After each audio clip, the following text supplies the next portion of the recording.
Welcome to the Boxing Bookie. We are back. It's good to be back. Second show of the day. Happy Halloween to y'all. Glad to have everybody back today. Really good. Kyle Hayden in the house. Happy Halloween, y'all. Second show of the day. Ask me anything. We'll get through it. Lots of stuff to get into, guys. Please like, share, and subscribe. Last day of the month. Help me get to 3,000 subs. We're almost there. We are almost there. Help me get to 3,000 subs. It's been a hell of a ride. 3,000 subs. Help me get there. Smash the like button. Subscribe if you have not already. Went live with Johnny earlier today. Some good stuff there. Check that out if y'all have not already. That was a really good show. Today I just want to get into, guys, there's a decent amount of boxing on tomorrow. So I want to get into all of that. I do want to address all of that.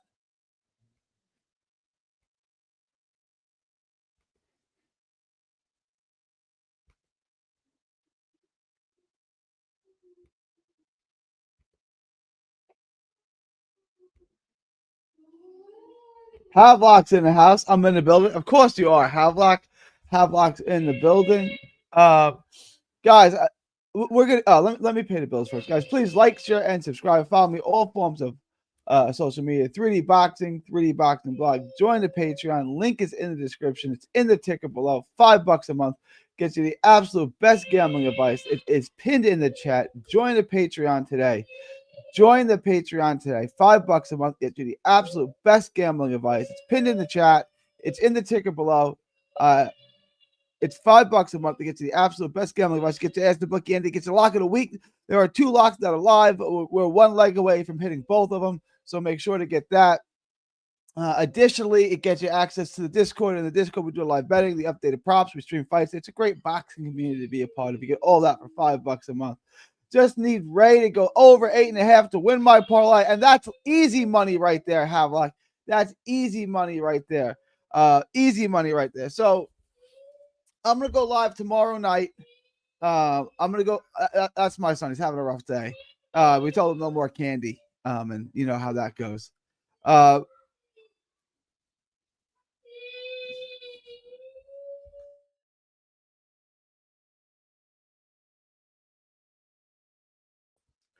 So I'm doing the Yoelvis Gomez and Ingram video now. I'll have that out for you guys today.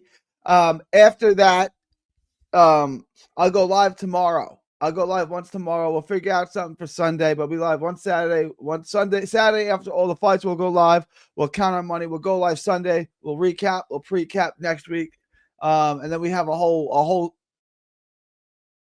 for Monday. We'll have a whole new week Monday. Big fight week next week. So get ready for that, guys. Please like, share, and subscribe. Follow me all forms of social media. 3D Boxing blog. Join the Boxing Bookie. Follow me everywhere. 3D Boxing blog. Like, share, and subscribe. Follow me all forms of social media.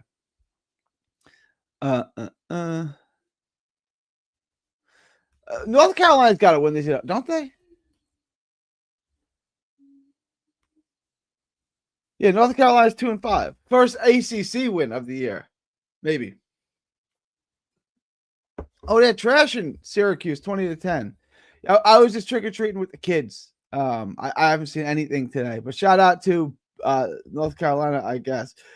Just need Ray to go over 8.5 to win my parlay. We'll definitely hit that. Jimmy James is here. Devin Haney is going to beat Norman Jr. Bank it. It's a really interesting fight. I don't feel real strong one way or the other. It is an extremely difficult fight to bet for 2 reasons. I see 2 possible outcomes in that fight. Both of them are as likely as possible, as the other. And those 2 possibilities are Norman destroys him, Haney schools him, and that's it, right? So it's Haney by decision, Norman by stoppage. Those are the 2 possibilities that I see. And so you can, what do you bet, right? You can't bet the over because Norman may stop him. You can't bet the under because Haney may school him and it goes all around. You can't bet Haney because Norman might stop him. You can't bet Norman because Haney may school him. It is an extremely difficult fight to bet. We will get to that fight as we get closer. I will, obviously break that down. We'll spend a lot of time on that fight because it is a really intriguing fight to bet. A really, really intriguing fight to bet. Both guys now are starting to hit their prime. Haney is 26, and how old is Norman?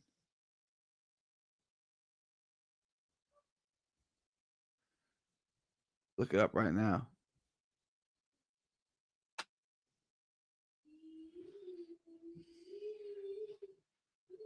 Norman is 24, so still got a ways to go. 26 and 24. Thoughts on Billy Dennis? You guys, we get a lot of questions on Billy Dennis right now. I'd pick him to win. There's no power. The guy he fought, Ezra, and Araneka, Ezra Araneka. He fought Whitaker. But he's really, other than that, he's really, there's not much of note. I would probably take Dennis in this fight. I didn't get to break down the tape on it. I didn't get to the tape on this fight, but if I had to pick a winner, I would probably take Billy Dennis. I think that's the safest bet. Let me see if I can find the odds on this.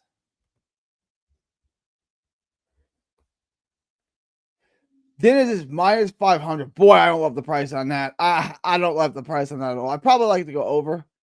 To go the distance is minus 350. That's probably a better bet. That's probably, for this weekend, for this British card, I really like the over. I really, really, really like the over on all these fights. I would look to bet the overs there. I would look to bet the overs here. That's something I would look at.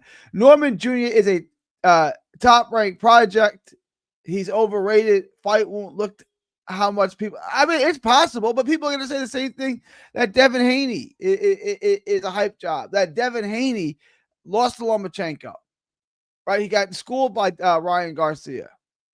That's what people are going to say. I don't know who's right, who's wrong. You guys.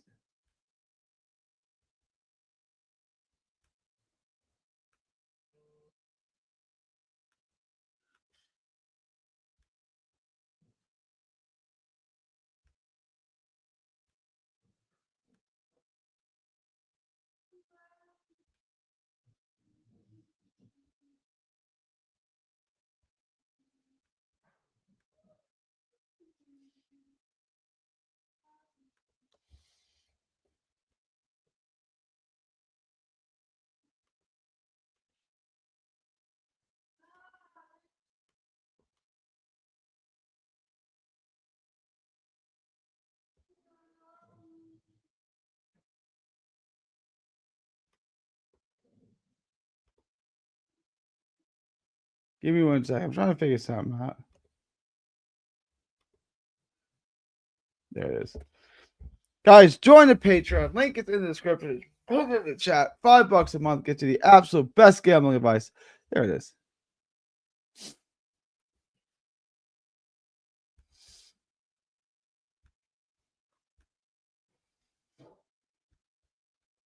Should I bet the over or to go the distance? Take the over. The over is easy money. The over is 8.5. Here, I'll show you what I got, and you guys can let me know what you think.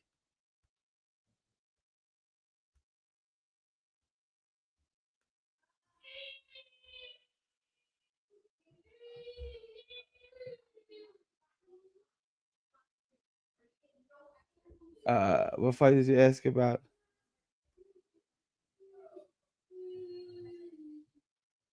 Buatsi Parker. The over to go the distance is plus 130. I like it a lot, but for me, the over 8.5 minus 115. I mean, you'd be crazy not to bet that. Like, you'd be crazy. Like, everyone thinks Bawazzi is some wrecking ball. Right? I like Bawazzi too. I think he's pretty good, but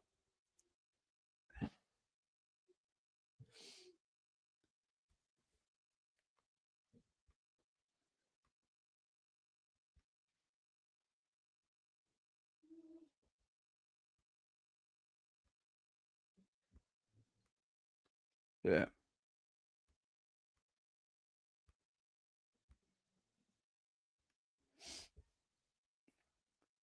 Over 8.5, over 8.5, over 8.5, over 8.5, over 8.5. The last time he didn't go over 8.5 was Blanda Dos Santos. Was Dos Santos back in 2021, so 4.5 years ago. Ever since then, every fight he's fought has gone over 8.5. Now he's fought good fighters, but this is a good fighter too. Like, and this is going to go over 8.5. Everyone goes over 8.5. His last 1, 2, 3, 4, 5 fights have gone the distance. I imagine this is going to go the distance, but over 8.5 is easy money.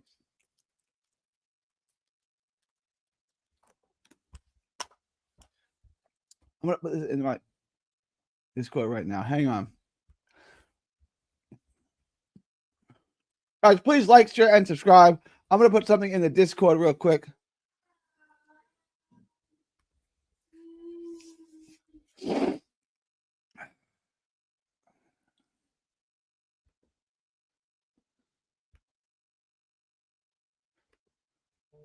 Lock number 3. Bawazzi Parker over 8.5 minus 115.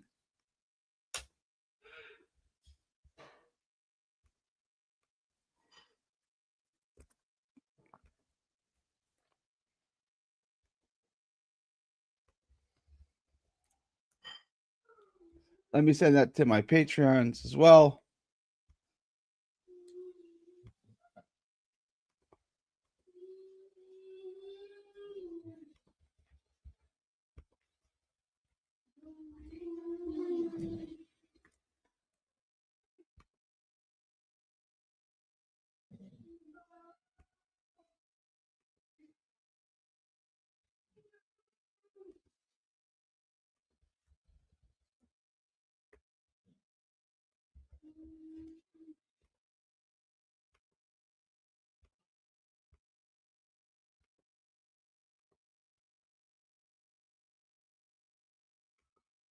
All right.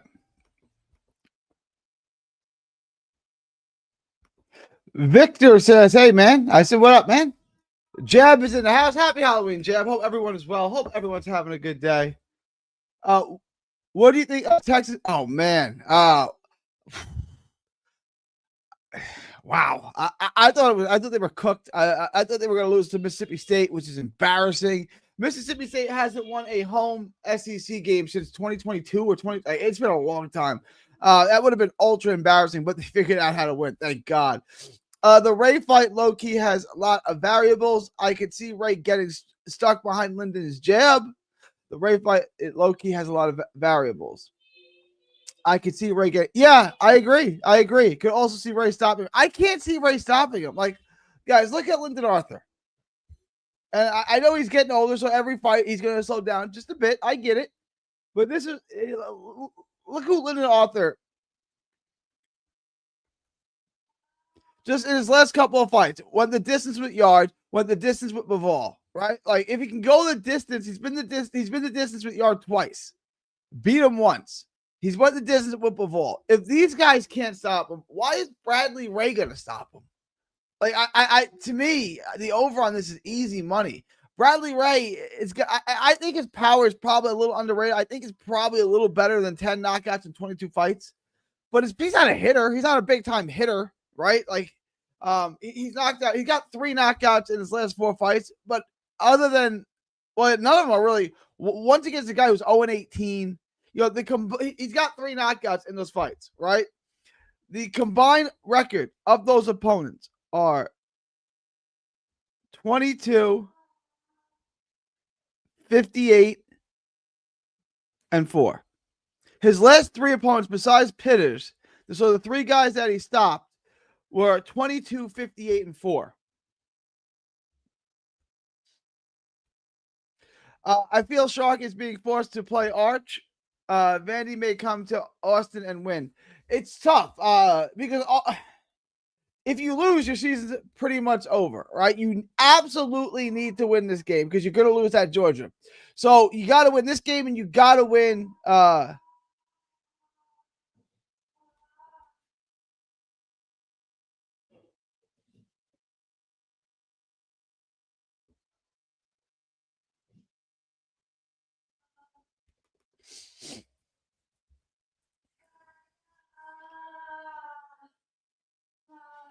Yeah, it was just announced an hour ago that Arch Manning is going to start.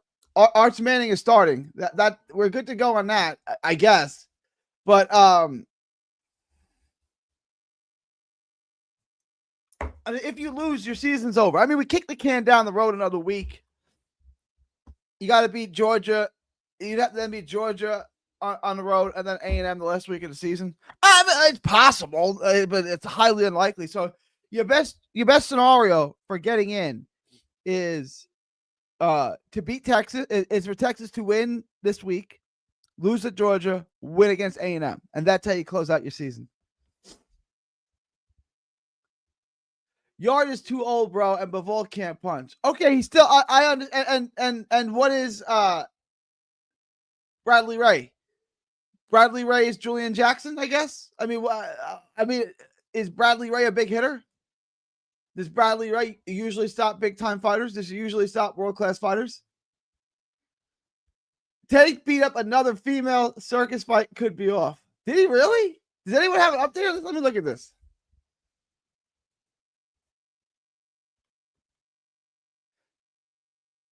There we go. Here it is. Tank Davis.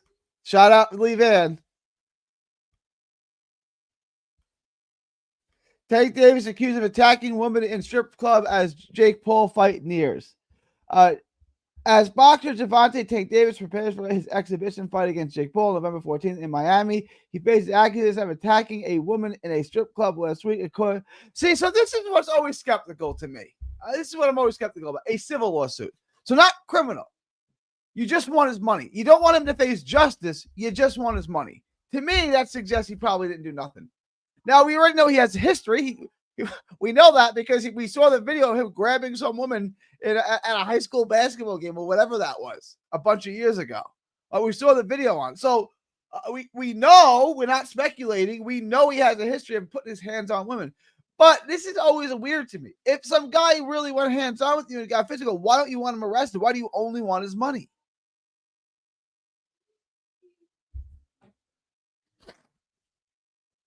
That's interesting to me. The woman said the attack took place on Monday, October 27th, at Tootsie's Cabaret, a stripper club in Miami Gardens, where she is a VIP cocktail waitress, according to the complaint filed with the 11th Judicial Court in Miami-Dade County. According to the complaint, Davis choked, grabbed, pulled, pushed, and hit her in the back of the head. I don't mean to laugh. That's not funny. The incident began approximately at 4:15 a.m.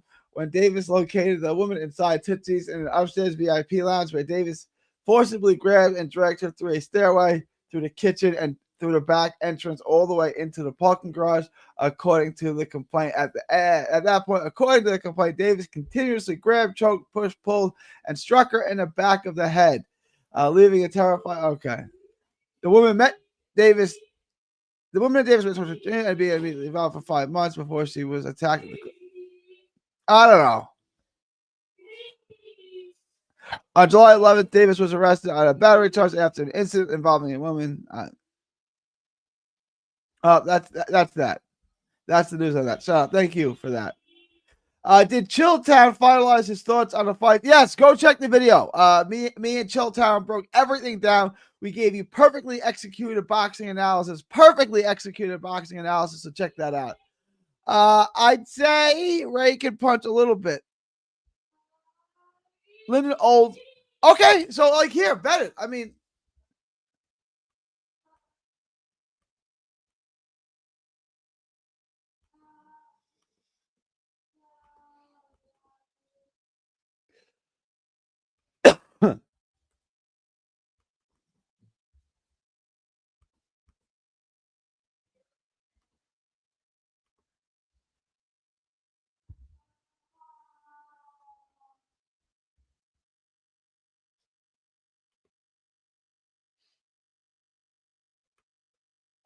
Ray by stoppage pays 6 plus 600.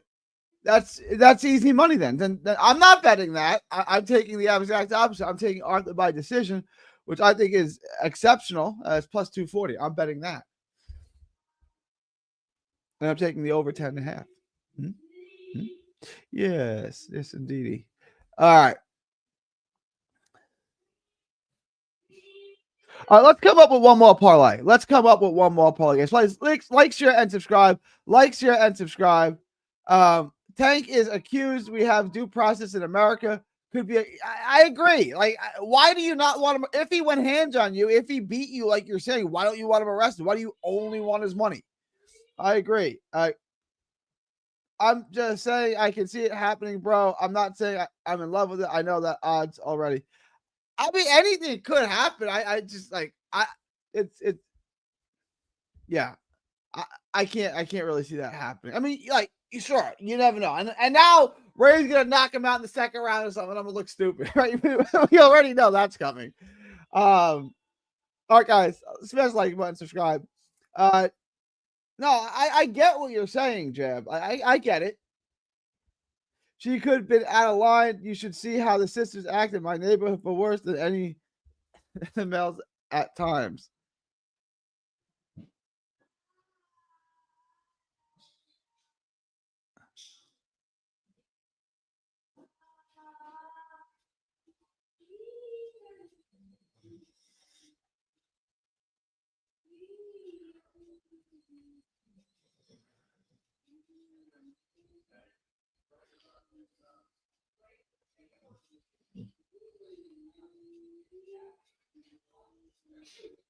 Give me 1 second. Johnny, you want to hop on? Johnny, I'm going to send you the link. I'm going to put the link in the chat. Jump through. You got a minute, Johnny? You free?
I just posted it. Want me to send it to you directly? I can send it to you directly. Hang on.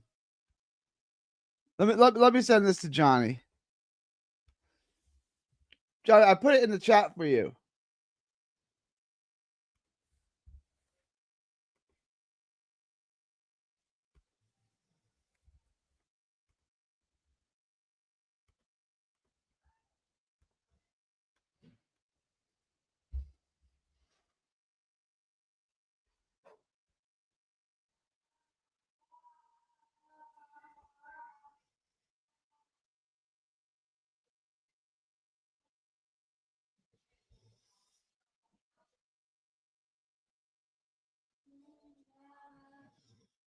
All right, Johnny.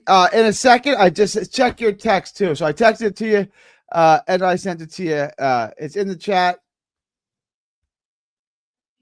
Is Ortiz gonna stop? Yeah, Ortiz gonna stop. I think so. I don't really think much of Lubin, and Lubin's just there to be hit. He's there in front of you. He's aggressive. Like he's not. He's there in front of you. He's aggressive.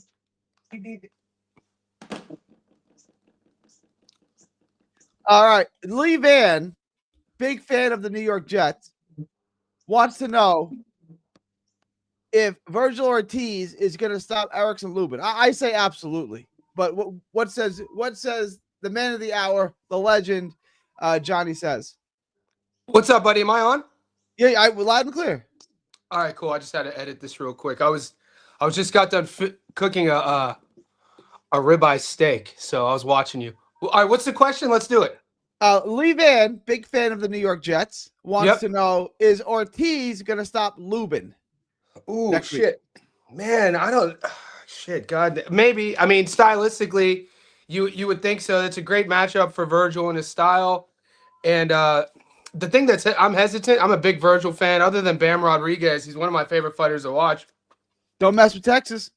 Yeah, man, don't mess with Texas. Stylistically, Erickson fights really brave. Southpaw prodding forward. He wants to be in a dogfight. Virgil's going to give him everything he wants. You know what I mean? We know goddamn well Virgil's not going to really take a step back. It's going to come down to, I mean, who's the biggest puncher Virgil's ever fought? Hooker? Okay, I mean, Oh no, Bowenchuk. I mean, Bowenchuk sucks, but Bowenchuk can crack. yeah, but would you say I'm talking like Seri's volume and Seri's knockout to win ratio is usually based on volume, volume. Then Hooker. Okay. So would you say Lubin's the biggest puncher? Oh, what about Mean Machine? I mean, he's faced some hitters. Like honestly, Virgil's faced some hitters. At 54? At 54, no, he's facing about 47. So would Erickson 47? Would Erickson be the biggest 54? I mean, this is what you have to ask. I mean, don't sleep on Lubin, man. Like people are sleeping on him. I just watched. I'm sleeping. I've never not even when PBC told me he was the next great thing. I never was high on Lubin. Yeah. Did you see what Golden Boy or who was it? I think Golden Boy just made, or my bad, Ring. If you pull up the Ring magazine's marketing, they just made the Virgil Ortiz versus Jaron Ennis poster. That always kind of makes me sort of hesitate. I'm like, so we talked to Eddie after the Boots fight. Yep. And he said months ago they said it was a go. Yep. It was a go. They were going to do this. Eddie was going to take Boots to Philly for a tune-up, for a hometown showcase fight, and Verge was going to fight Lubin. That was understood. Then, and I believe what Eddie tells me. Yep. Eddie said that he was trying to reach Oscar, trying to reach Eric Gomez. They never got back to him. Right before the Boots fight, Eric Gomez called Eddie back and said, "We're gonna make the fight. Let's get through this Erickson Lubin thing first. You guys get through your thing, and then we will make this fight in the first quarter of 2026." So that's what Eddie said. So I'm gonna take Eddie at his word. I'm gonna believe that happened. My only concern is, and it's not Verge, it's Verge's team. A while ago, this was after Oshaki Foster fought Abraham Nova. I talked to Xander Zayas about fighting Verge. Yep. I said, "There's rumors that you're going to fight Verge." He said, "Yes, those are absolutely rumors." So the plan is, I'm fighting Puerto Rican Day Parade, tune-up fight, and then I'll be back by the end of the year to fight Verge. Like, there's definitely smoke to those rumors. We've definitely had those discussions. That's definitely a fight that I plan on having at the end of the year. I mean, the interview is still on my page. Okay. I talked to Robert Garcia. I asked Robert Garcia the same question. He's like, "No, we're not fighting him." So no shit. Yeah, and it was like maybe a month apart, right? And Robert Garcia just dismissed, like, "No, we're not fighting him." So which tells me two things: they were discussed, and Robert Garcia didn't want the fight because Xander was all about it. So what I'm saying is, it's possible that Golden Boy and Verge's team don't want these type of fights. I know Verge personally. Verge will fight anybody. If a heavyweight knocked on Verge's door and said, "Let's fight," Verge would fight him. So are you saying they're trying to just kind of like, because he has a style that doesn't really age well, Virgil? I'm saying there's a reason why they didn't call him back for as Eddie said, there was months that passed where they couldn't get a hold of Eric Gomez or Oscar. I'm saying there may be a reason for that. Maybe they don't want maybe Golden Boy doesn't want the fight. I mean, and you have to remember though that going from, because I'm looking at his box rec right now. I mean, he moved up.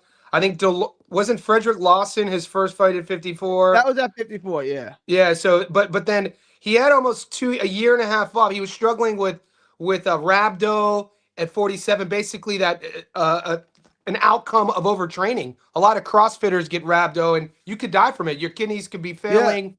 And so this kid is just known for naturally just leaving everything in his training. And you need people, you need coaches to kind of pull you back. Maybe they just saw some. I mean, you got to trust RGBA. You know, Garcia knows what he's doing. For sure. Garcia is one of the best in the game. Hey, sure. Here's something I wanted to ask you. And the reason why I'm not trying to put you on the spot, I wanted to put myself on the spot. So I'm trying to double check. Who's the last southpaw Virgil fought? Hooker? I mean, Hooker's listed as an orthodox fighter. Did he switch? Is Hooker a switcher? Am I bugging? Well, he fought Hooker in 2021. Some BoxRec doesn't always get it right. I'm sure the chat will let us know. Sometimes the BoxRec has it flipped. Hooker's listed as an orthodox fighter. No, you're right. Hooker's orthodox. Wait. Yeah, he's orthodox. Hooker, Mean Machine, McKinson, Lawson, Delorme, Boacek, Madrimov, all orthodox fighters. I only bring that up because Lubin is a southpaw. He's a big one. He's going to be the bigger, you know. Virgil's going to have to answer some questions he hasn't had to answer yet at 154. That's all I'm saying. Southpaw, big puncher. He's going to be right in front of him.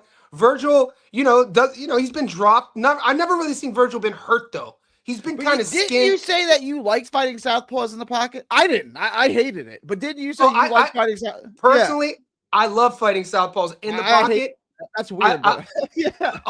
Now, granted, I never fought as a pro, and I never fought at the world level. But at the amateur club level and in the streets where I come from growing up, whenever any sparring partner would switch or somebody fucking around the streets trying to talk shit and they're at southpaw, I don't have a plan B, C, or D. My plan A always with a southpaw is to time that lead hand and throw my overhand right over the top. Overhand right over it, yeah. Yeah, and so I'm already fixated. I see southpaw, I'm like, that's what I'm, bang! So I like it, but this isn't fucking Virgil versus Ortiz. Yeah, this isn't Virgil versus Lubin. This is me. Oh yeah, Mikey McKinson. The problem was southpaw. Shout out, Struggling Maxing. I knew the chat. You don't look familiar. Sub to my channel. Shout out to you. Appreciate you. I knew the chat was educated. They would let us know. So McKinson, he fought him in 2022. He stopped him in the 9th. Michael McKinson. That was an ugly fight. That was probably Virgil's worst performance. He had a layoff. Yeah, it was probably his ugliest performance. And you know, Michael McKinson, it wasn't like a world. Yeah.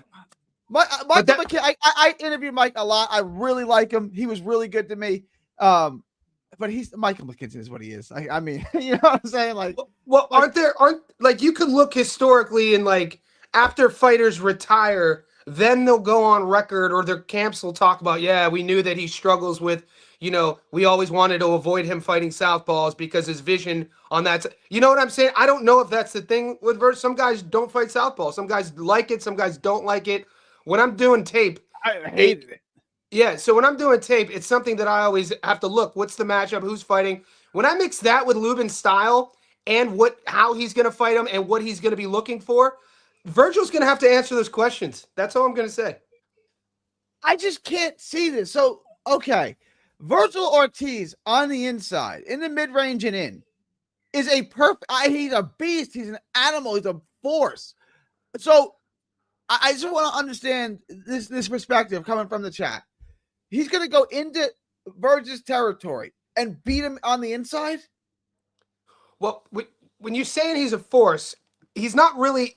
Virgil's he's gonna be constantly in your grill, constantly throwing volume, constantly, movement. But he's not really sitting on too much there. It's not like he's. So I think it's going to be Lubin's going to be looking to time that. Lubin's going to be the one who's going to be more flat-footed, throwing more power. I bet you that's going to be his game plan. He's going to probably try to catch Verge walking onto something. You want a prediction? If Verge ends up with a body shot, I'm with Daniel Vega. This fight might be Lubin's last one. He's going to get killed. I'm with Daniel Vega. I think it's going to – look, I'm not saying that Lubin's not going to land anything. It's going to be a fight on the inside. He's going to have a couple of moments here and there. He's going to land some shots, but he's going to eat a lot more big shots than he lands, and he's going to get stopped. Like, that's just kind of my take on it. Yeah, Like it's the same way Hooker fought him on the inside. Hooker was one. Oh, I'm going to trade with him. Oh, okay, and he had some moments. I think it was the third or fourth round. He got things going, and then he got stopped. Like I think I got to be honest with you. I think I would take I would pick Lubin over Boacek, even before Boacek's last fight that we saw against Brandon Adams, even before Boacek versus Michael Fox. If the Boacek who fought Virgil, I would still take Lubin to beat that guy. So are you taking Lubin? Like, cause I think we're 3-3. I think this could be our game 7. Are you taking Lubin? Are you? I can't look. Last time I bet against my favorite fighter was when I don't want to bring it up again. You guys remind me. I'm not. Look, here's how I do. Like this is probably the writer in me, the journalist in me is part of my deductive reasoning process. Whenever I have an idea, a thought, a fact, I have to go to the opposite end of my beliefs and work my way back to see if it's really true. So I like Virgil in this fight. I'm a fan of Virgil. I love his style. I love body punchers. I love I've watched his whole career. I'm also a fan of Lubin as well. So I love this matchup. I've been excited since it got announced. Fingers crossed in the next few days they don't get hurt. Hopefully we see these guys in the ring. For me, when these guys are getting walked out, this is a fight for me where my palms are sweaty. I'm like, oh, fuck, this shit's going down. Like, I'm super stoked for this fight. So to say I'm taking Eric to win, no. But it's worth it. I have to talk myself through this to see. The chat knows, Julius, what's up, Julius? Julius knows what I'm talking about. It's just kind of how I do my thing. You pull up the odds right now. You like the value on. Let me look. The value really isn't good for Virgil, right? I mean, they got him. No, it was wild. It was like minus 1,000. It's come down since, but I saw it's still minus 800. I don't know. I don't love the value on it. That's what I mean. Yeah, the value's not good. If I can get a knockdown prop and there's someone to get knocked down, I would take that. Like either fighter to be knocked down, I would take that. Virgil by KO minus 135. I'd probably bet that. Or just fight to go the distance. No, I'd probably take that minus 170, something like that. Do you remember the Fundora fight? Yeah. Go when that fight got stopped in the 9th. The judges' scorecards were 85-85, 85-84, 85-84. Virgil or Eric was coming on in that fight. It's just the optic of his head, what it looked like. They were forced to stop it. You know what I mean? Lubin got dropped in the 2nd. Lubin knocked Fundora down in round 7, dude. Lubin was coming on. If that fight doesn't get stopped, I have Eric winning that fight. Yeah. I don't disagree. Can I just comment on one thing? The only reason I referenced that, though, is because you said you could see Virgil stopping him. The only time other than that was Charlo in 2017 when he was like a teenager. I wasn't a teenager, but he was very young. Yeah. Look, well, 9 years ago, he was 20. Is that all he was? He was 20? He was 20. Wow. He got rushed. Who puts him in a fight with Charlo at 20 years old? My God. Mate, this is what I've been talking about all year. I go, Eric Lubin's handlers rushed this kid. He should not have fought Charlo. Because if you brought it up without saying it, he was a storied amateur, mate. Coming from the amateurs, the people were talking like this is kind of like how they were talking about EJ. I see some similarities when they were younger amateurs going in, big punchers, big southpaws, charismatic, marketable, like all the sort of things. And then they handled Lubin way wrong, in my opinion. No, he was 20. If you're putting any 20-year-old in the ring with a Charlo, yeah, it's not like you got him manufactured. You got him to some belt. And you had him fight some, interim champ. You put him in a ring with Charlo. That boy knows how to fight and he can punch, right? You don't put him in a ring with a Charlo. And that's 2017 Charlo. That's 2017 Jermell Charlo. Like that's him. That's prime. Paulie Malignaggi always tells a story. He had to come from nothing. He had to build his own career. He finally gets the world title shot. And who do I get my world title shot Miguel Cotto. Miguel Cotto, right? My favorite fight. I love that fight. It's one of my favorite fights. I talked to Tommy Rainone about it. Puerto Rican Day Parade. I think it was 2004. Half of the garden was Italian. The other half was Puerto Rican. It was a good fight, dude. Paulie had to come back. He was getting that ass beat for the first 5 or 6 rounds. He lost, but he came back hard in that fight. He came back hard. Boy, it's a sneaky good fight, man. One of my favorite fights. I don't think it's a good idea to box with Verge. I don't really see. So I don't think much. I think Sebastian Fundora, hell of a nice guy. I think he sucks. Like That's crazy. You do? Yeah, I do. You think I don't rate him at all. No At shit. all. Yeah. No shit. See, when I see rate him slightly better than I rated Fandor. Than I did Berlanga. And you know what I thought of Berlanga? I just don't I know you thought he was. I'm gonna use your terminology, dog water. I never heard that before. I never heard of dog water before I started listening to your show. I was like, what the hell? But see, the way I look at Fandora, was it Brian Mendoza who stopped him? Yeah. Yeah, it was Brian Mendoza who caught him with that punch, and then like the wobbly legs, and so what I see is a kid who's. I see the little levels though, man. He's slowly building. I like the adjustments he's made. I like Fandora. I got time for him. I don't see him regressing. I still see him, even if his leveling up is a little bit by a little bit. Who do you want to see him in there? Like, what does he have to do to prove to you that he's not dog water? So, I guess what maybe don't you like? What don't you like about his game? He's so easy to hit. Great fighters don't get hit a lot. He gets hit so much. They call Arturo Gatti. What about Gotti? Gotti is my all-time. So this is weird. He got hit a lot. Gotti got hit a lot. It's Gotti. I love Gotti. My favorite, my baby, my son, my youngest son. His middle name is Gatti after Arturo Gatti. Of course, I get it. Is Gatti a great fighter? Is he a great fighter? Arturo? Yeah. Was Arturo Gatti a great fighter? He was an entertaining fighter. His fights are legendary. Is he a great fighter? He was iconic. Mickey Ward, bro. Oh, come on. I mean, did you watch the Arturo Gatti Angel Manfredi fight? I'm not gonna. I did. He was good. I'm not gonna disrespect my boy. That's my paisan. I love Arturo so you're Gatti. saying, I'm not gonna say a bad word about him. You're saying like so your gauge is like Pernell Whitaker, Floyd Mayweather, greats don't get hit. Well, those are Pernell Whitaker is the reason why I love boxing. He's the reason why I box. He's the reason why I got into the sport. I love my first ever favorite professional athlete was Pernell Whitaker, even before Kenny Anderson. It was Pernell Whitaker. I love Pernell Whitaker. He was defensive. He was a defensive savant, though. He was a defensive savant. Seb Fandora never tries to be. Seb Fandora is a guy. No, I know, but my point is that great fighters don't get hit a lot. He gets hit a lot. I mean, but isn't that what makes great fighters great? The ones who could get hit and then keep moving on. Like Chico Corrales, you don't say he's a great fighter? Ray Mancini, Booba Mancini. You don't think Ray Mancini was a great fighter? I mean, that's your boy. Yeah. Youngstown, Ohio, stand up. Kelly Pappas, baby. There was a fight he called, a Brandon Figueroa fight back in like 2019. Mancini called it for Fox Sports. After the fight, I went up to him and we spoke a little Italian together. His Italian's better than mine, but I like Mancini. He's a good dude. Very charismatic, dude. He has all of his faculties, crazy enough.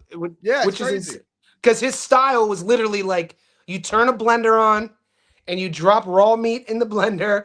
And that was like, dude, watch that whole era, man. I just rewatched Alexis Arguello versus Ray Mancini. And that's when Ray fought Arguello when Ray was like, I think 22, 23 years old. And he's fighting, one of the people don't talk enough about Alexis Arguello. That dude was a goddamn like savage. I agree with this. Keith Thurman beats Fandora. I had that all along. I wish they would. I wish that fight would have happened. I would have loved to see that fight too. Thurman would have schooled him. Thurman would have dog walked him. This version? I don't care what version. Keith Thurman. How does Keith get past that length? His legs, his head movement. He's a way better athlete. Keith Thurman. If Keith Thurman didn't go on maternity leave for 5 years, he would have been one of the all-time great welterweights. He was up there. He would have beat Spence. Damn, we got robbed from some good fights in that division. He wanted to get married. He wanted to have a life outside of boxing. I can't begrudge a guy for that, right? Yeah. Like, okay. Damn. But I forgot about that matchup. Robbed of one of the great, one of the great welterweights. He did fight Danny Garcia, didn't he? He beat Garcia and he beat Porter and he beat Robert Guerrero. He beat Colasso coming up. He beat lots of guys coming up. I'm a fan of Keith. Keith Thurman will never be shot enough. He'll never be washed enough where he can't beat Fandora. Wow. I mean, 6'5" and 5'8", 5'9" is pretty insane. Itawama is 20. Some people want to put him in the wearing Usyk because Usyk is 39. I wouldn't do it, but No. they're trying to time this right. Like they're trying to have Itawama take the torch. That's why if I'm Usyk, I just retire now. I want to see Moses fight Justice Huni. I know I would never get that fight, but if I want to see if Moses is actually legit. See what he does. How could he handle Huni? Because Huni's, boxing wise, Huni's a nightmare to deal with. I'm not gonna. Arturo Gatti is. I don't like to use the word hero softly. Arturo Gatti and Pernell Whitaker are my heroes. I'm not gonna say anything bad about Arturo Gatti. I got a good. Here's a question about him. Here's a question. I know Grant. His box rec and his paperwork says that he was born in Canada, but he was not Arturo Gatti. Italy. Yeah, but the Canadians try to claim him. So my point is though, Lennox Lewis. They always want to claim everybody who lived in that country. Here's my thing though. Lennox Lewis too. Well, it's kind of like I have a Mexican friend that I grew up in Youngstown. He's actually connected to RGBA's camp.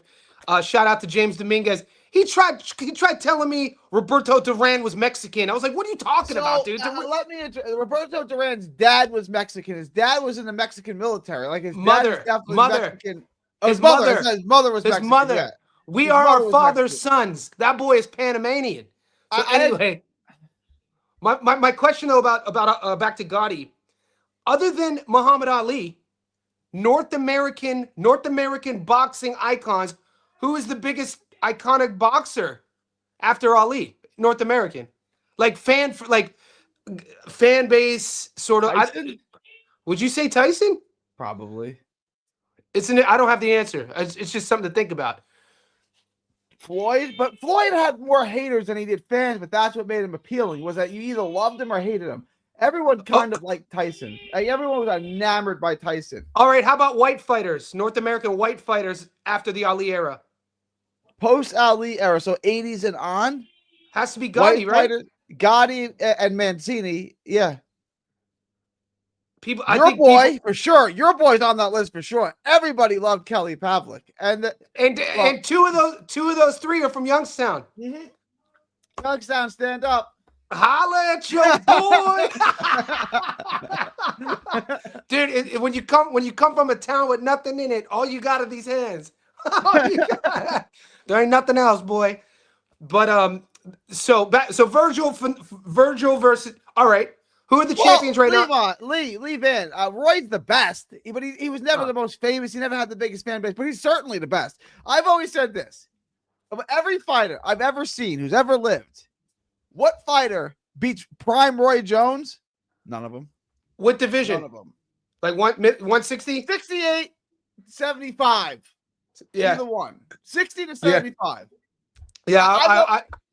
I've always said this. Does prime Roy Jones beat Ali? Probably. I kind of had to check myself about 2 months ago. We were having a chat like this. There was, I think some other boys were on the chat. And I forgot how long Roy, I said like 5 years. I was like, for like 5 years, Roy was the best of all time. And then I went down a Roy route. I was like, no, it was like 10 years. It was like it was a decade from the James Toney fight. Right. To the Bernard Hopkins. Yeah. Or I think until the first B-Hop fight. Well, if you say what, yeah, from the B-Hop. It was like 90. Yeah. 94 to 04, let's say. Yeah. It was 94 to 04. And you watch all those fights and you watch what he did and how he operated. It's crazy. Like if social media was a thing, the hands behind the back knockout when he's up against the ropes and he's walking all dude onto it. Bing! And not like, come on, dude. Nobody, you never see that at that level. Y'all must have forgot. And to this day, that rap song holds up. It's a good song. It's so good. Yeah. It is good. For real. I'd like to see somebody walk out to that still. This is a shame though. Like when so I always make the comparison to Ken Griffey Jr. You say my favorite now we're talking, brother. Who's the best you ever? Now, there may be guys who have more accolades, they've accumulated better stats than Griffey, but who's the best baseball player you ever saw with your own eyes? Ken Griffey Jr., it's not even close. Who's the best boxer you'd ever seen with your own eyes? Roy Jones Jr., it's not even close. Now, you may say, well, Floyd had a better career and Floyd fought longer, and okay, fine. You take prime Ken Griffey Jr., no baseball player ever was better than that. Dude, Nobody. You take So we have, prime Roy Jones Jr., nobody was better than that. so in baseball, we have a term called five-tool athlete, meaning that you could throw the ball, you could hit the ball, you could catch the ball, you could run, and you could the fifth one is putting me on the spot. If I thought about it, you would know it. My point is Hit for average, Griffey hit for power, steal bases, Field? arm, and field. Yeah. So Yeah. field, arms, steal bases, hit for power, hit for average. Griffey did all of it. Born in Denora, Yeah. Pennsylvania, went to Cincinnati Moeller High School. The only father-son duo ever in Major League history to homer in the same game Yeah. was Senior and Griff. Junior. Yeah. Oh God, man. What a beautiful swing, dude. We would practice for hours in the backyard. I was a right-handed hitter. My dad would see me hit left. Johnny, until you hit home runs every at bat on the right side, don't switch. And Griffey's here, bang, just effortless, flawless. That play he made in center field when he runs up the wall and he catches, he climbs, Yeah. gets his dude, and he played the game. He threw his A friend of body. mine has that tattooed on his leg. The way he's God climbing damn up it, the dude. wall. Griffey. Yeah, I was like, that's Dude. an awesome tattoo, but why do you want that on your body? Or the ALCS when he rounds third and he slides home and he jumps up. It was like one of the first times the Mariners actually, that Mariner team with Randy Johnson, Ken Griffey Jr., Jay Buhner, Edgar Martinez, yeah. Edgar Somehow Martinez, they didn't win. a young Yeah, it's A-Rod, wild. a Yeah, young A-Rod, A-Rod, yeah. insane. I kind of put Seattle always kind of had these weird. Remember when the Supersonics had Kemp, Peyton, and Tremp, yeah. and then the next generation of Ray Allen and the kid Kevin Durant. Kevin Durant. Well, did they play together? The Durantula. I'm pretty sure. Yeah. You got to look it up. I think they crossed. They may have crossed for a year. They may have. Yeah. I want now to get to this. What's a All right. lock, Breedy and Johnny, for tomorrow? All right, let's. I'm gonna pull that. You pull the book up. I'm gonna look at mine on my phone. Let's come up with something that I haven't covered, TJ hasn't covered, and you haven't covered. We're gonna have to try to get sexy with it. Let's see. The fights start tomorrow. The fights start in about 14 hours, actually. There's a bunch of these. Go on. Yeah, I love the over on Ray. I want to take that. The over on Arthur and Ray. Okay, so Over we got over Go 10 and a half. I'm gonna put it in as we do it. Over 10.5 total rounds in fight. Oh, see, I'm only getting over 11.5 or under 11.5. What's the over paying you? Over 10 and a half is minus 525. What are you getting? Damn. So I'm getting $1.20 on over 11.5. That's about the same. Which is is that about the same? Yeah. Oh, throw that on there. Yoelvis Gomez. How do we feel about Yoelvis Gomez? So I taped it, but I didn't upload it because one of my boys wanted my opinion, and I owed him a video, and I wasn't able to get to it. So I did a quick rundown. I think he's going to handle. I think he's going to handle Ingram. I don't think Travius Ingram. When I watch his tape, I think his name is more fun than what he's going to bring into the ring. I am always kind of hesitant. There is like this influx of fighters with the letter Y, Yenis Tellez, who've been kind of like fuck me over lately on my parlays. But I think he should handle him. Are you? I'm gonna yeah. I watched the tape. I'm gonna upload my video shortly. To like tonight. I think Gomez dog walks him. I watched Ingram. He fights tall. He's long. He doesn't really have anything though. Like Gomez is gonna get on the inside and wreck him. That's what I was thinking. I love Rashidi Ellis. I'm gonna put Rashidi Ellis. He's minus 1400. It doesn't do much for the odds, but I just love Rashidi Ellis. If you could get Nishan Dev, he's not. You could get him by knockout, but I'm not getting it. He's I don't have it. Yeah, I don't have it. How about the distance? A distance fight I like is Buatsi to go the distance. Yeah. Let's. Okay, guys. Did you already give him? Did you already give him that? No, I did not. I did the over. So I like the distance. Let's do that. So, guys, here it is. Plus 310. Listen to this at plus 310. Guys, lock this in. The over 10.5 on Bradley Ray and Lyndon Arthur. Yep. Buatsi and Parker to go the distance. Rashidi Ellis money line. Yoelvis Gomez money line. Plus 310. So what's 100? What's 100 and that gets you back? What was that? Like if you bet $100. Oh, perfect. Yeah. Oh, that's easy. We're in plus money, baby. Plus 310. Yeah, let's do it. I'm gonna snip this out and put it on my channel as the There you locks go. for the Discord boys, the Discordians. I rescind my comparison between Tim Duncan and Joseph Parker. Fair enough. Gary and Johnny, the Timmy, hold Dr. on. Dre, What did I the miss? doc, Timmy. yeah. Not yesterday. Last week, he comped Joseph Parker to Tim Duncan, the big fundamental. Dude, the big fundamental is one of the greatest NBA players of all time. Yes. He still has nightmares from that 03 finals. Every day was 30 points, 20 rebounds, 10 assists, 10 blocks. Like, this is horrible. I can't watch this. He is killing my net. It's brutal. I remember when Duncan was at Wake Forest. Do you remember he was at Wake Forest? Yeah, I remember. Watching him in the finals against my Nets in 03, it was like a robot. It was like a machine. He can't do anything wrong, right? Like, if you singled him, like, I remember Mutombo yelling, no doubles. Like, we're going to have to double him. And then you double him and he just kicks it out. And it's just like automatic. It was horrible to watch. I forgot you were a Nets guy, man. Yeah. One of the greatest duos. I'm going back to like the mid-90s when I was a kid, still a diehard Cavs fan. One of the greatest duos that the world has forgotten about was Drazen Petrovic and Derek Coleman. Guys, go to the stats and check those numbers out when DC played with Petrovic, boy. God damn, Drazen was a dog, and that Drazen was playing in the Jordan NBA era. You had this guy, I think he's Serbian, the Eastern Bloc, just out there hooping, and DC was the #1 overall pick, coming out, balling out of college. Those two, dude, the Nets, it was a shame what happened. Obviously, we know the unfortunate what Drazen was in Europe and the car crash, but people forget we got amnesia. I wanted to address this. Gary and Johnny, the Dr. Dre and M of the boxing world. Which one's which? You're Dre. All right. Or what would they say? I don't know. Guys, who is Dre and who is M here?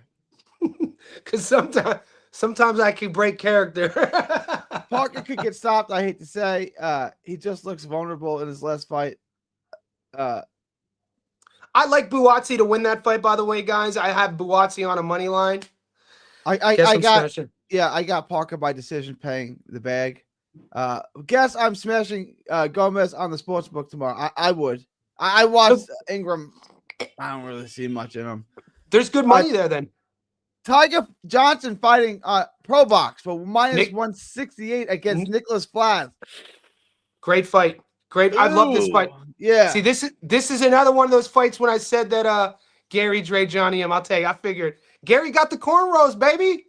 I'll be Dre, I guess. And I'm in Australia just by default. You gotta be Dre. You gotta be Dre based on statistics. But so the same way I'm hype about Virgil and Lubin, equally about Flaz and Tiger. Tiger's in Northeast fight, man. Yeah, Tiger's in Northeast Ohio. I had TJ on. He was kind of the same thing, like him and Horn at that one. I don't know, man. That's a tough one. Who did he like? He hemmed and hawed at it too. Like, he didn't really give me a definitive answer. He never does. TJ never. Did you notice about him? TJ, look, Chilltown, if you're watching this, Chilltown reminds me of my Italian grandmother. Rest in peace, Jenny. Every time I would go to my grandma's house and I would ask her for a recipe, be like, Grandma, can I get the cavatello recipe? Grandma, can I get the wedding suit recipe? She'll go, a little bit of this, a little. I was like, write it down. She never gives me any clear, descriptive recipe. TJ's the same way. Because it's different. They don't have a recipe. Like my mom and my nonna would do this too. Like they pour a little bit of like salt in their hand, like that. How much? That much. Dude, they don't want to share. They don't want to share though. They do it by eye. It's like they you know how some people play music, like they read music, but other people just play it by ear. They just play it, like that much. But But TJ, when you ask TJ for I've been interviewing people for like 10, like going on 13 years. So when I'll have him on, I'll specifically frame questions for him to have to give me an answer, and he will still avoid. He's like the mafia. He'll be able to just talk, and then at the end, I'm like, he didn't give me an answer. He didn't tell me who's going to win the fight. Isn't that funny? He broke it down for 20 minutes and then didn't give me an answer. I hear you. I love it. You got to love TJ for that, though, mate. I thought it was just me. No, I hear you. I did it to me today a couple times. I'm trying to push back a bit, like, so who are you picking? And then he goes in and he breaks down the does, dude. I love it. 50 fight. Top Rank needs to get another TV deal. This is getting ridiculous. Approve the fight. I'm taking Top top ranked fighters, top ranked cherry picks. A side. That's the thing. Top rank, take the A side. I gotta address it. We both gotta address it, and then I gotta end. I'm gonna him and Hart this fight. Haney and Norman Jr. Do you want to go or you want me to go? Go ahead. All right, so I'm sticking to my guns. I'm gonna put it this way. I had a long chat a couple hours ago with Tommy Ranon. He was telling me a story about how in one of his fights he thought he was gonna die. He gets hit. It was an 8-rounder. It was like a New York State title fight.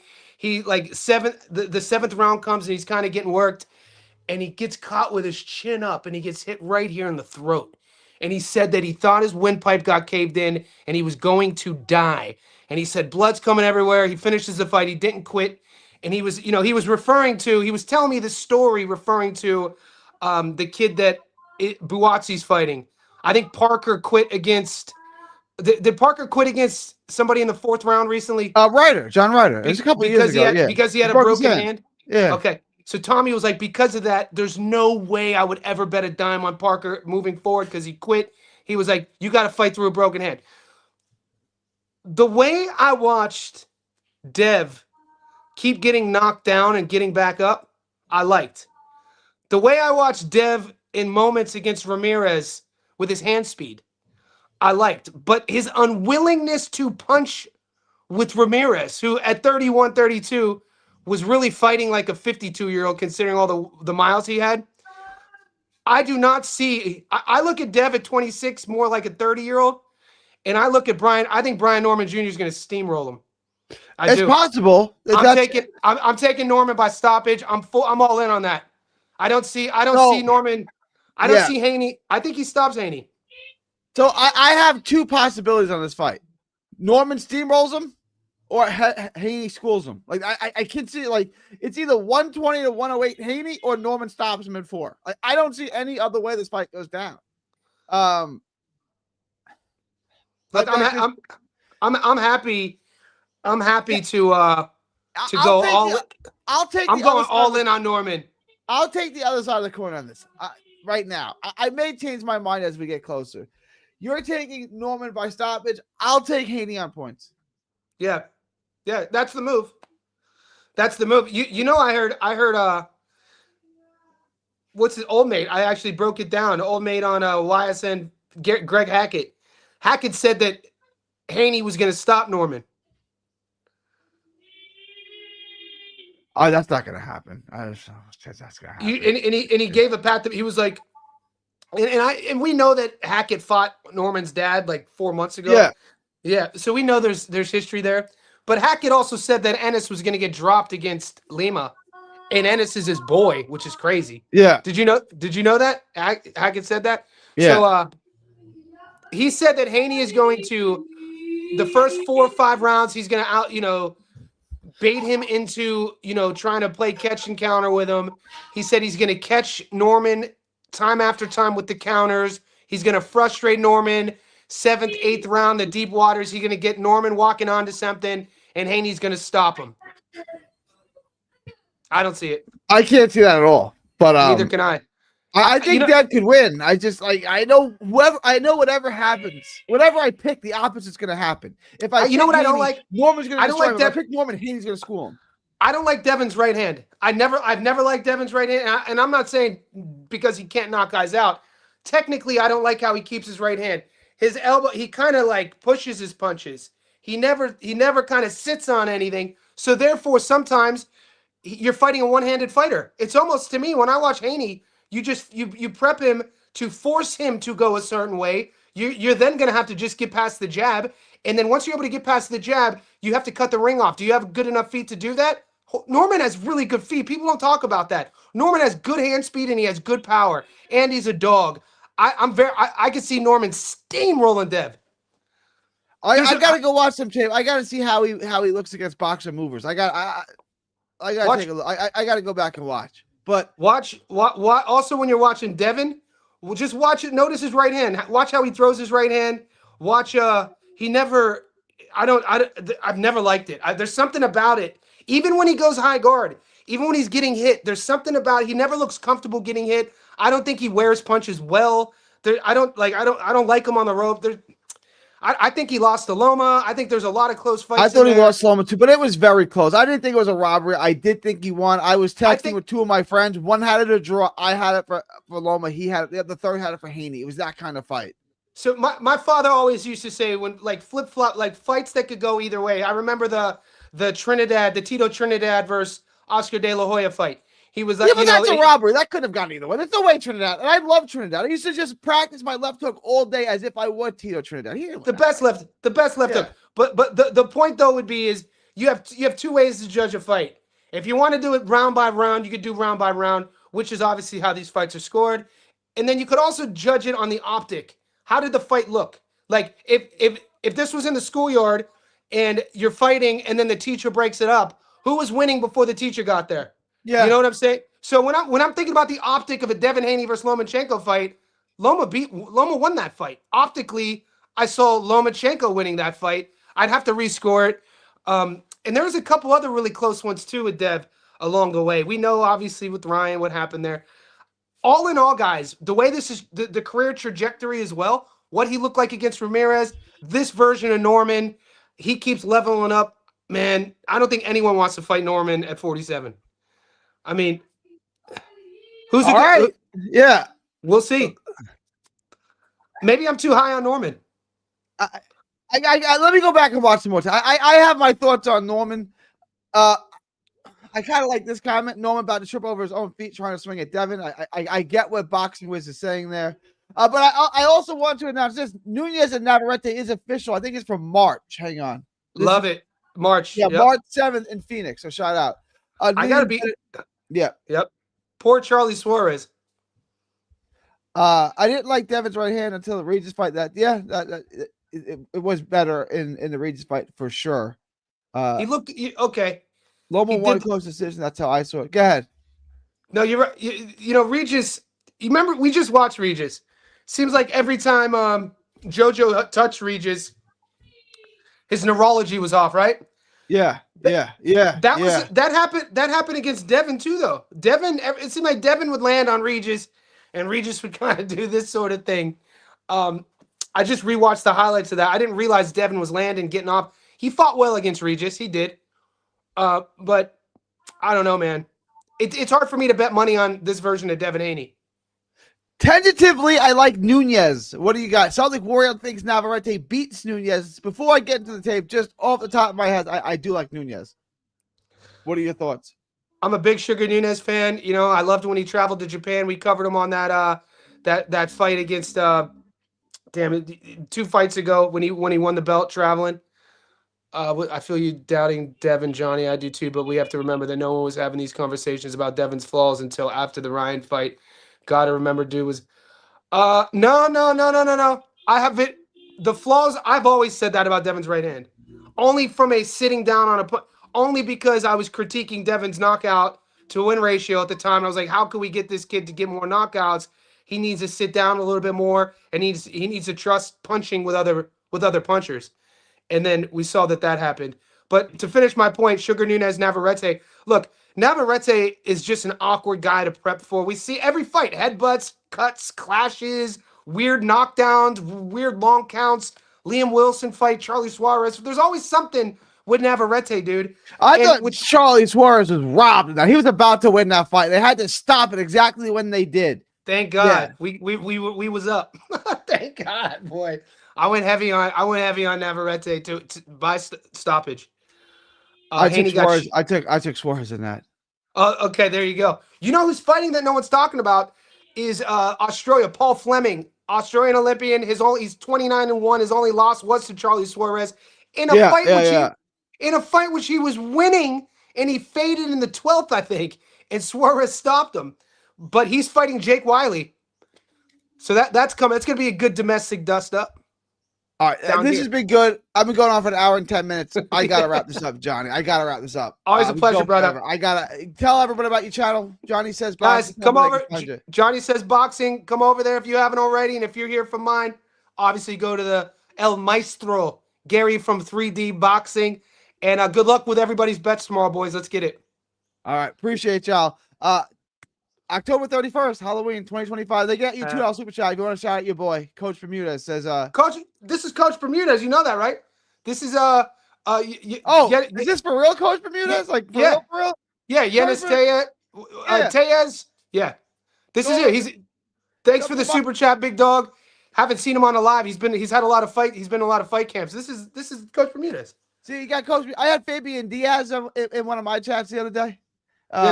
Yeah. All right. Shout out Coach Bermudez. I got to answer this. My guy, hold on. Let me answer this real quick. My guy Johnny has a bitter thing with it. It's not a bitter thing with Haney, Coach. I think I might be too high on Norman. See, that's where I'm not a hater on Haney. I try to be non-opinionated as possible. I took Devin to beat Ramirez. I took Devin in both George fights. It's not like I'm hating on him. I feel like I'm always more prone for the underdog, though. I don't know who the underdog with the odds on this, but I feel that everything Norman is working towards, nothing's been given. Wasn't he the underdog against Santillan? He was the underdog against Santillan. Then he fought probably. He fought Derek Cuevas, and I mean, there were people from the Philly gym saying Cuevas was a big puncher, that he was going to hurt Norman. Norman, did what he did, and then going to Japan against Sasaki with that 26-1. Sasaki at the time had only lost to Andy Hiroka. You know what I mean? So there were some people saying that Sasaki was the guy he was going to, and so because of that and all the videos we cover, I've kind of become sort of a supporter of Norman. I like. He also reminds me of a little Joe Frazier too. All right, I gotta end this. I'm way over. I was supposed to end this after 45. I was supposed to end this a half hour ago. I appreciate you, Johnny. Appreciate you. Thanks, Coach. Thanks, Coach. Thanks, Gary. Be good. All right, later. Don't miss a tweet, post, story, or video. 3D Boxing is on Twitter, Instagram, and Facebook. Hit the subscribe button now to stay inside the ring.